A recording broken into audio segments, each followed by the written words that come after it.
jabrlanuvchi yoki bo'lmasam gumonlanuvchi inson ishtirokisiz ham sud o'tkazish mumkinmi endi? Misol uchun ijtimoiy xavf katta bo'lmagan ishlar, ma'muriy huquqbuzarlik ishlar bor.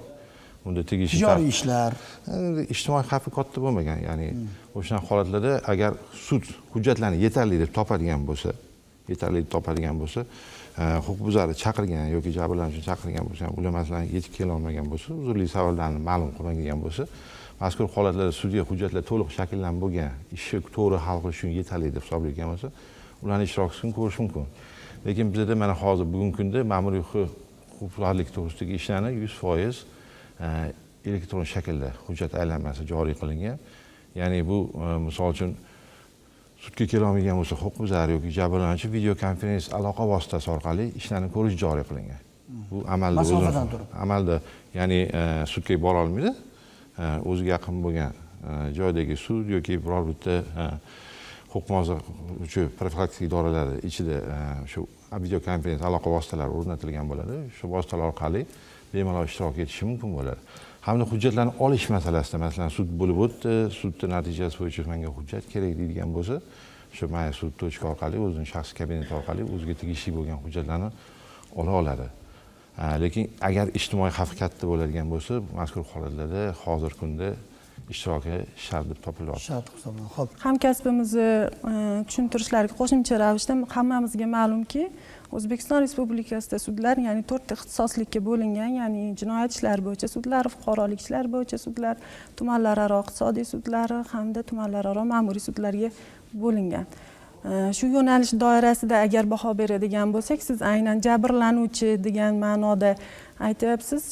Bizda aynan iqtisodiy sudlarda ishlar asosan ish hujjatlariga, dalillarga tayangan holda qabul qilinadi. Shu sababli taraflar raqamli sud konsepsiyasi doirasida masofadan turib, hujjatlarni elektron tartibda berib, masofadan ishtirok etish huquqi ta'minlanadi bu konsepsiya orqali. Shuningdek, ish hujjatlari bilan tanishish ham elektron tartibda amalga oshiriladi. Raqamli sud konsepsiyasi bundan tashqari o'sha iqtisodiy sudlarda ko'riladigan ishlar toifasidan kelib chiqib gapiradigan bo'lsam, bizlar sud xarajatlarini avtomat ravishda hisoblaydi hamda ijroga yuboradi.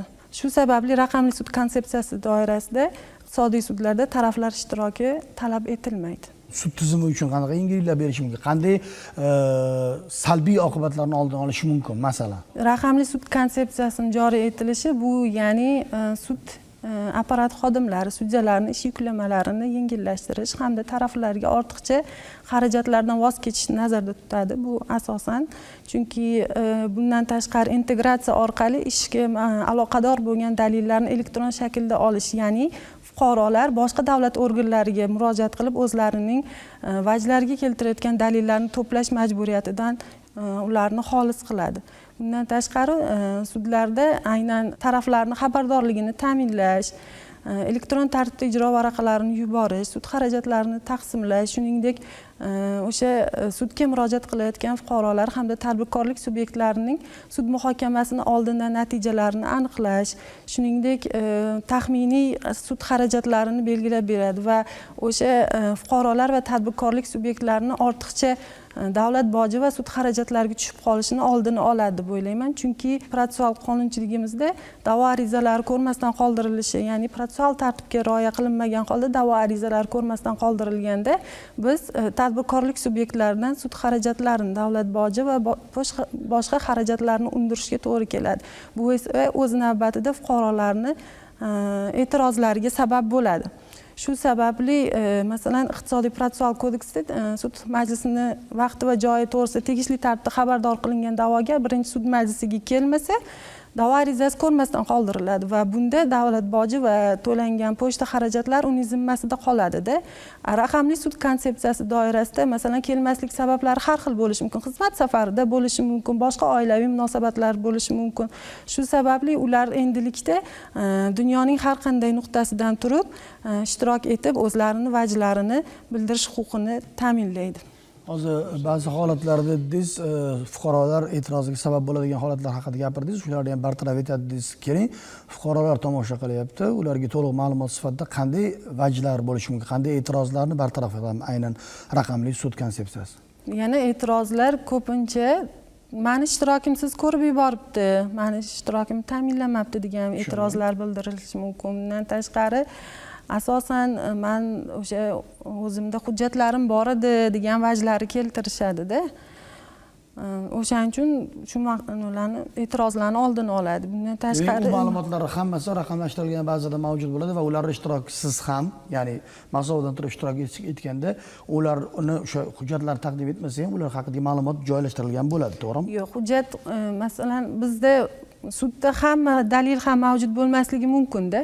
Masalan, agar qarz munosabatlariga fuqarolik ishlari bo'yicha sudlarga to'xtaladigan bo'lsak, qarz munosabatlarida taraflarning to'lovga amalga oshirilganligini tasdiqlovchi kvitansiyalar va boshqa dalillar o'zlarida mavjud bo'lishi mumkin-da. Ularni ham elektron tarzda taqdim etsa bo'ladi. Ularni elektron tartibda taqdim etsa bo'ladi. Demakki, ularning bo'ladi. mushkullari qaysidir A nuqtadan B nuqtaga borishlari qisqaradi demak. Shunday. Demak, o'sha yuqorida aytganimizdek, raqamlashtirishning konsepsiyasining eng katta foydasi fuqarolarga aynan o'sha uylardan chiqmasdan turib ham sizlarga kerakli hujjatlarni taqdim etib va yakuniy natijani, javoblarni, ajrimlarni olishlari mumkin. Bundan tashqari integratsiya orqali o'sha davlat organlarida mavjud bo'lgan dalillar, shaxsga oid dalillar yoki boshqa dalillar ham olinadi. Bunda fuqarolar o'sha vakolatli davlat organlariga ortiqcha borib, navbatlar kutib, yo'l kira xarajat qilmasdan sud tomonidan erkin tartibda olinishi ta'minlanadi.